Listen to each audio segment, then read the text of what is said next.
Hey, Slider Crusaders. We talked on the radio today about how critics of the president said that he was being racist and xenophobic because he only highlighted Americans in his State of the Union speech. So he's subconsciously telling people that Americans are better than foreigners, which is an absurd standard to hold the president to, right? There's no way the Chancellor of Germany, in their equivalent of the State of the Union address, sings the praises of Americans. Or the Queen of England talks about Chinese people, or the King of Saudi Arabia talks about South Africans, or whatever. Like that, there's no way. But the President of the United States is supposed to not talk about Americans. But he didn't just talk about Americans. He also highlighted a North Korean. But what made this man different is he has a deep desire for freedom and the great American values. Seong-ho, when he was introduced, he held above his head in triumph a pair of homemade crutches. We'll get to those crutches in a second. He's 35 now. He escaped North Korea in 2006. He grew up near Camp 22. There's a gulag way up in the northern part of North Korea, right next to Russia. He said if prisoners failed to mine coal and to mine their daily quota, then they were not allowed to leave the coal mine all night long and would probably die in there. 1995, the daily food ration stopped being dropped off at his town.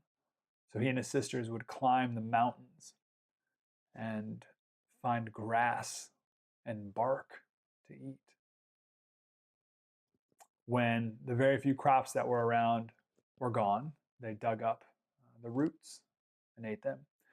And when those were gone, government officials told them that certain patches of the ground had nutrients in it. So they would eat the dirt. Yesterday, my wife and I, we went to Chipotle. We had a buy one, get one free that had to be used by January 31st.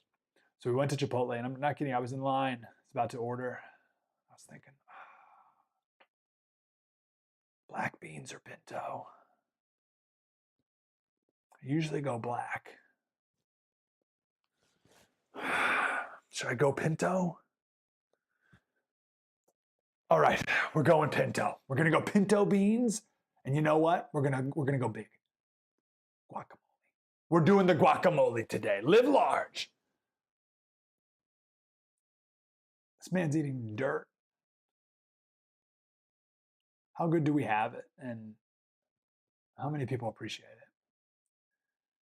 He attempted to defect to China, swam across a river that separated North Korea and China.